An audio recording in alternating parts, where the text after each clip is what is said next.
Dear student, यहां से शुरू होता है आपका नेक्स्ट टॉपिक और ये नेक्स्ट सब टॉपिक किसका है? Again electrostatic properties of conductor. यानी कि हमने इससे पहले वाले टॉपिक में ये पढ़ा कि नेट इलेक्ट्रिक फील्ड किसी कंडक्टर में जीरो कब हो जाता है, अगर वो कंडक्टर एक्सटर्नल इलेक्ट्रिक फील्ड के अंदर रखा गया है तो। बट यहां पर क्या है, नेक्स्ट टॉपिक यानी नेक्स्ट प्रॉपर्टी है just outside the surface of a charge conductor. यानी ऑलरेडी ये कंडक्टर चार्ज है, उस पर चार्ज है उसके सरफेस पे, then electric field is normal to the surface. It means कोई कंडक्टर है जो चार्ज है, उसके सरफेस पे चार्ज ऑलरेडी है स्टैटिक कंडीशन में, बट हम लोग ये देखते हैं कि जो इलेक्ट्रिक फील्ड है क्या वो हमेशा नॉर्मल ही होगी। यानी ये एक बड़ा कंफ्यूजन वाला केस है कि हमें चेक करना है क्या इलेक्ट्रिक फील्ड हमेशा नॉर्मल होती है या किसी केस में नॉर्मल नहीं भी होती है, ये चेक करना है।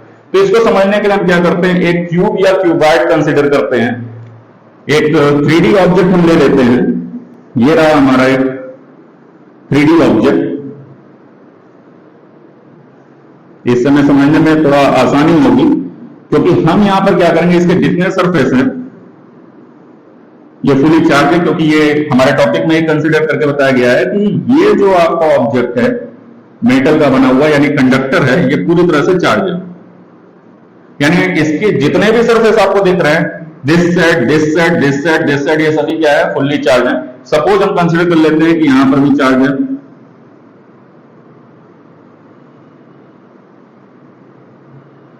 यानी इस सरफेस पे आपने चार्ज दिखा दिया। एज इट इज यहां पर भी चार्ज होगा, इस सरफेस पे भी चार्ज है, एंड अपर सरफेस पे भी चार्ज है। अकॉर्डिंग टू गिवन कंडीशन हमने चार्ज दिखा दिया। ऐसा नहीं कि फ्रंट साइड पे भी चार्ज, हर जगह चार्ज होगा, यहां पर भी कुछ चार्ज हम शो कर दे रहे हैं कि ये भी पूरी तरह से चार्ज है। फिर कंडीशन ये है जस्ट आउटसाइड द सरफेस। अब आउटसाइड की बात करेंगे तो आउटसाइड आपका ये भी है, बाहर से आप लेफ्ट में आएंगे तो ये भी आउटसाइड हो गया, ये जीरो जाएंगे तो भी आउटसाइड हो जाएगा, ये जीरो वाले सरफेस का। एबव जाएंगे अपर सरफेस पे तो वो भी क्या हो गया, आउटसाइड हो गया। फ्रंट में भी आउटसाइड होता है और बैक में भी आउटसाइड हो जाएगा। यानी ये जो 3D ऑब्जेक्ट है इसके कई सरफेस है और सभी सरफेस से आप आउटसाइड जा सकते हैं। तो कोई एक सरफेस को हम कंसीडर करेंगे just outside the surface of a charge conductor. ये चार्ज कंडक्टर हो गया, मान लेते हैं हम इस सरफेस को लेते हैं, एबव वाले को, जो अपर साइड में हमें चार्ज दिख रहे हैं, उस सरफेस को हमने कंसीडर कर लिया। Then electric field is normal to the surface. अभी तक जब भी हम पढ़े हैं तो इलेक्ट्रिक फील्ड हमेशा सरफेस से क्या है, नॉर्मल ही है। तो आज हमें ये चेक करना है क्या वाकई में नॉर्मल ही होता है, अगर नॉर्मल नहीं होगा तो क्या हो सकता है, और अगर नॉर्मल नहीं भी है तो उस सिचुएशन में चार्जर के साथ क्या बिहेव हो सकता है या इस कंडक्टर में क्या प्रॉपर्टी नई प्रॉपर्टी जनरेट हो सकती है, वो हम देखेंगे। यहां पर बोला गया है कि इलेक्ट्रिक फील्ड नॉर्मल होगा, ध्यान दीजिए नॉर्मल होगा। हम इसका कंट्राडिक्टरी पार्ट यानी जस्ट अपोजिट पार्ट लेकर के चलते हैं कि मान लेते हैं इलेक्ट्रिक फील्ड नॉर्मल होता तो भाई ये इस तरह से ऐसे निकलता, बट कंसिडर कर लेते हैं इलेक्ट्रिक फील्ड नॉर्मल नहीं है। हमने कंसिडर किया कि ये एक चार्ज है और इससे इलेक्ट्रिक फील्ड नॉर्मल ना जा करके ये इधर की हो गई, ये रही आपकी इलेक्ट्रिक फील्ड। अब अगर इस डायरेक्शन में इलेक्ट्रिक फील्ड है तो जाहिर सी बात है कि ये हॉरिजॉन्टल से, अगर हम एक टेंजेंट ड्रा करते हैं, हॉरिजॉन्टल सरफेस का एक टेंजेंट ड्रा किया हमने, तो हॉरिजॉन्टल से कुछ ना कुछ एंगल तो इसने बनाया होगा, वो एंगल हो गया थीटा। यानी सरफेस को टच करते हुए इसने क्या किया, इस टेंजेंट को हमने क्या किया है, सरफेस को टच करते हुए बनाया ये लाइन। ये हो गया आपका परपेंडिकुलर डायरेक्शन, यानी इलेक्ट्रिक फील्ड जैसे हम आज तक पढ़ते आए हैं, बट इधर मिल नहीं रही है इलेक्ट्रिक फील्ड। हमने कंसिडर किया है कि इलेक्ट्रिक फील्ड नॉर्मल नहीं है, इलेक्ट्रिक फील्ड कैसे कुछ एंगल बना रही है, किससे, हॉरिजॉन्टल से। लेकिन वो एंगल आपका 90 नहीं है, आप देख रहे हैं यहां थीटा जो है वो 90 नहीं है, 90 डिग्री नहीं है।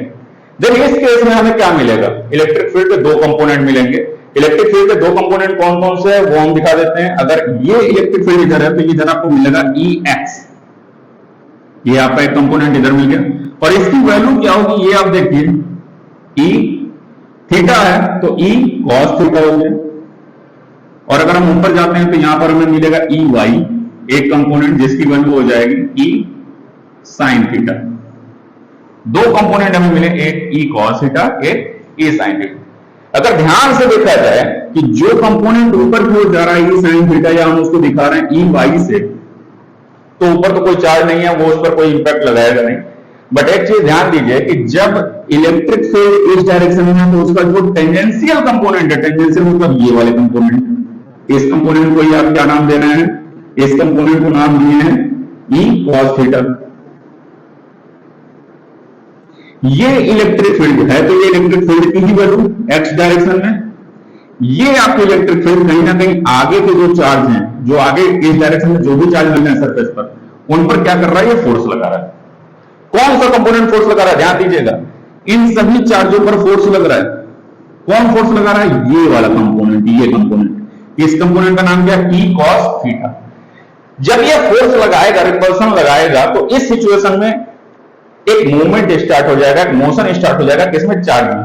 और ये चार्ज एक डायरेक्शन से दूसरे डायरेक्शन में मूव करने लगेंगे, क्योंकि बैक साइड से उनको क्या किया जा रहा है, इलेक्ट्रिक फील्ड या इलेक्ट्रोस्टैटिक फोर्स अप्लाई करके फोर्स लगा के आगे की ओर पुश किया जा रहा है। But in the case of static condition of charge and conductor, ध्यान दीजिएगा कौन सा केस है ये, सारे चार्ज अभी क्या थे, स्टैटिक थे, यानी कि कोई भी चार्ज मूव नहीं कर रहा था। मूव क्यों किया, क्योंकि हमने कंसीडर किया कि इलेक्ट्रिक फील्ड क्या कर रहा है, थीटा एंगल पे इस डायरेक्शन में है। और वो इलेक्ट्रिक फील्ड, जैसा कि इस टॉपिक में बोला गया है कि वो इलेक्ट्रिक फील्ड नॉर्मल होता है, हमने कंसीडर किया, अभी हमें कोई प्रूफ नहीं मिला, कोई एविडेंस नहीं मिला कि वो इलेक्ट्रिक फील्ड वाकई में नॉर्मल है कि नहीं। हमने कंसीडर कर लिया कि चलिए वो नॉर्मल नहीं है, थीटा की वैल्यू 90 नहीं है, कुछ एंगल बन रहा है बट वो 90 नहीं है। तो अगर एंगल बन रहा है तो एक टेंजेंशियल कंपोनेंट, एक वर्टिकल कंपोनेंट, दो कंपोनेंट आपको मिलते हैं, हॉरिजॉन्टल एंड वर्टिकल। तो वर्टिकल वाले का तो कोई इंपैक्ट नहीं रहा, बट हॉरिजॉन्टल वाले ने क्या किया, अपना इंपैक्ट आगे के दूसरे चार्जों पे जो सरफेस पे ही अवेलेबल चार्ज है उन पे वो फोर्स लगाना शुरू कर दिया। और इस फोर्स का इंपैक्ट ये हुआ कि चार्ज आगे की ओर मोशन करना शुरू कर देते हैं। तो सारी कंडीशन स्टैटिक की है। स्टैटिक की सिचुएशन में चार्ज मोशन कर रहे हैं तो क्या जनरेट होगा, हम जानते हैं कि हमने करंट का केस पढ़ रखा है, कन्वेंशनल करंट का भी केस पढ़ रखा है, और हम ये जानते हैं कि due to the motion of free charge और due to the motion of charges क्या होता है, करंट आपकी फ्लो होती है, ठीक है। But in case of static charge there will be no current.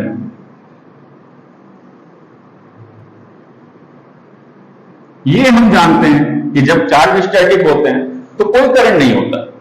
ये तो हमें ये चीज बताई गई, और बुक में भी है, किसी भी बुक में आप देखेंगे तो यही चीज, एक्सपेरिमेंटल भी यही चीज प्रूव किया गया है कि जब भी कोई चार्ज स्टैटिक कंडीशन में है तो वो मूव नहीं करेंगे, और उनके मूवमेंट ना होने की वजह से करंट क्या होगा, आपका जीरो होगा। यहां पर हमने क्या देखा कि सारे चार्ज तो स्टैटिक थे, बट उन्होंने क्या किया, करंट प्रोड्यूस कर दिया। करंट प्रोड्यूस क्यों किया, क्योंकि चार्ज मोशन में है, और चार्ज मोशन में क्यों है, क्योंकि आपने कंसिडर किया कि इलेक्ट्रिक फील्ड क्या है, 90 डिग्री के एंगल पे नहीं है।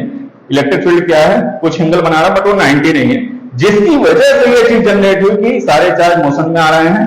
टेंजेंशियल कंपोनेंट जो इस डायरेक्शन में, वो चार्जों को क्या कर रहा है, पुश करना शुरू कर देता है, अपने से आगे के चार्जों को पुश करना शुरू कर देता है, जिसके थ्रू करंट जनरेट हो जाता है। बट इन प्रैक्टिकल हम ये देखते हैं, कोई भी अगर चार्ज बॉडी रखी हुई है तो उसमें कभी करंट नहीं मिलता है, because all the charges are in static condition. सभी चार्ज क्या है, स्टैटिक की कंडीशन में है, रेस्ट में है, चार्ज मोशन नहीं करते हैं। और चार्ज के मोशन ना करने का कारण ये क्लियर है कि इलेक्ट्रिक फील्ड किधर होता है, डायरेक्शन में।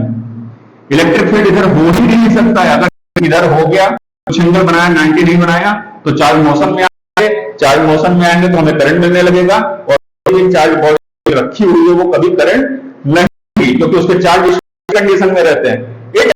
हमने ये जो ये जो हमारा जो थिंकिंग लेवल था कि हाँ इलेक्ट्रिक फील्ड कुछ एंगल क्रिएट कर रहा है बट वो 90 नहीं है, तो ये चीज रॉन्ग है, क्योंकि इस कंडीशन में चार्जों में मोशन जनरेट हो जाएगा, और चार्ज मोशन में आएंगे तो करंट प्रोड्यूस होगा बॉडी में, जो कि इन प्रैक्टिकल कभी हम लोगों को नहीं मिलता है कि अगर कोई चार्ज बॉडी रखी है तो वो करंट भी प्रोड्यूस कर दे, ठीक है। तो ये आपका सेकंड प्रॉपर्टी था। इस डायरेक्शन को देखने के बाद हम ये कहेंगे कि इलेक्ट्रिक फील्ड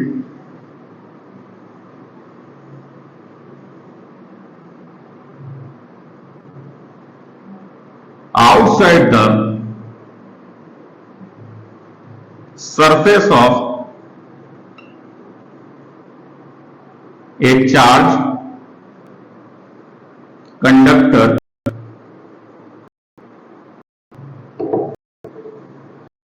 It's always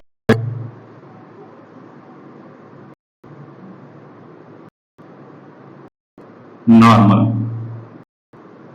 ये आपको याद रखना है, और इसको प्रूव करने के लिए ये कॉन्सेप्ट आप क्लियर कर लीजिए कि कभी भी इलेक्ट्रिक फील्ड आपका या ऐसा कोई एंगल नहीं बनाएगा, जब भी बनाएगा तो उसका एंगल कितना होगा, थीटा की वैल्यू ऑलवेज आपकी 90 डिग्री ही होगी, जिससे कि कोई भी करंट प्रोड्यूस ना हो, चार्जों का मोशन ना हो इन केस ऑफ स्टैटिक। तो इसको आप नोट करना चाहें तो कर लें।